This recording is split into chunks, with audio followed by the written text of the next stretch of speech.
Okay, good afternoon, students. This is P. Venkatrao, Assistant Professor LBRC. So, EC Department LBRC has started the virtual demonstration of lab experiments. So, as a part of that, from the fourth semester analog communications lab, here I am going to explain the another experiment that is called pulse amplitude modulation and demodulation.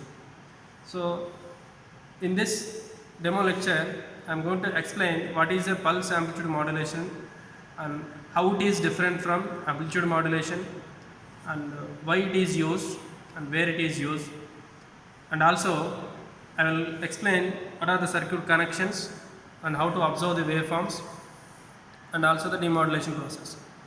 Okay, so here before going to start this is very simple experiment, but before going to understand this and analyze the analysis of this experiment, you need to understand what is a PAM and why PAM is required and where it is used. So here the pulse amplitude modulation, here the name indicates it is a amplitude modulation, but it is based on pulse. That means if you understand about amplitude modulation, in that message signal and carrier signal both are sinusoidal waveforms. That means carrier signal is also a sinusoidal waveform. But if we replace the carrier signal with pulse waveform instead of sinusoidal waveform, then simply it becomes pulse amplitude modulation. That means in place of a sinusoidal carrier signal, here we have a clock signal or a simply square wave signal. Okay, so or a pulse signal. So just by replacing that, you can able to generate the pulse amplitude modulation. But how, why it is necessary and why it is used? This pulse amplitude modulation is also called as sample and hold circuit, or generally called as practical sampler circuit. So generally we have an analog to digital converter. In that, first the analog signal need to be converted into sampled signal and then quantized and then converted into digital. So for the purpose of applying a sampling or a sampling circuit or a sampling operation, this pulse amplitude modulation is required. So the pulse amplitude modulated output is nothing but a sample and hold circuit output or sampler output. That means where the pulse is there at that particular instant of time, the output will be obtained as a sampler output. Okay, so all these things we will see in the experiment. Okay, coming to the circuit connections. So here first we need to connect external adapter, power supply adapter, which is having 808 rating, which is a transformer, standard of transformer rating. The same rating you must maintain while connecting to the power supply. So switch on the power supply. So here in this kit we have 4 different parts. The first part is signal source. The signal source is nothing but audio frequency source, which is nothing but a message signal, and this second part is nothing but a carrier signal. Here in carrier signal, in place of a sinusoidal, here we have a pulse signal.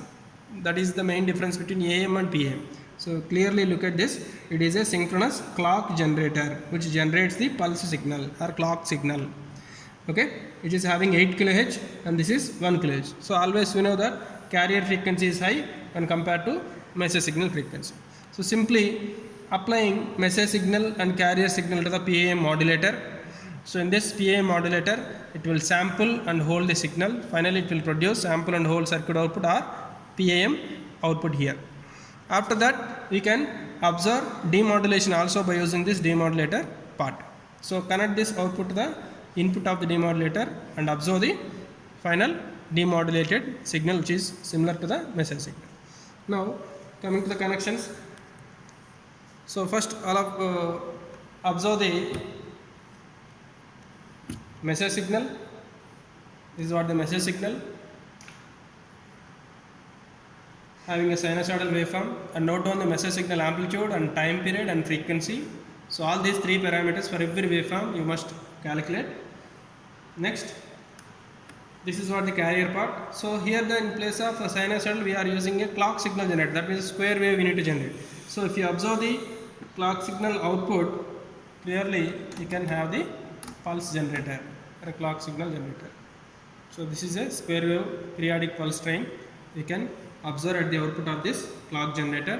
So again note down the amplitude, frequency and time period.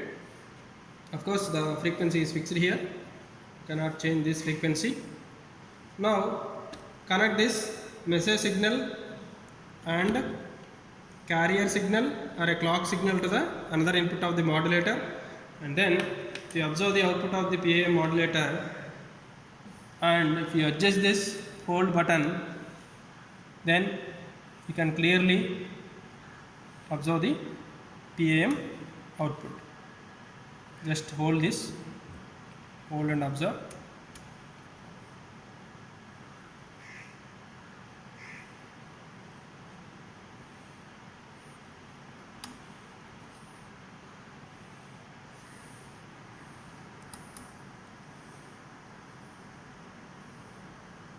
Yes, just for a while you need to hold this and adjust this hold button so that you will get a perfect pulse amplitude modulated waveform.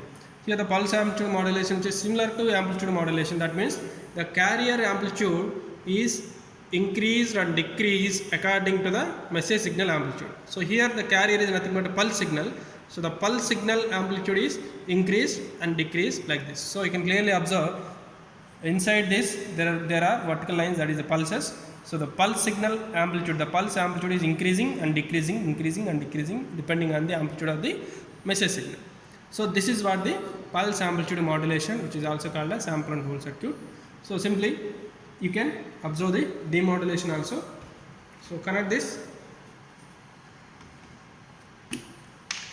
output of the modulator to the input of the demodulation and observe the demodulated output. So that is directly the perfect sine wave.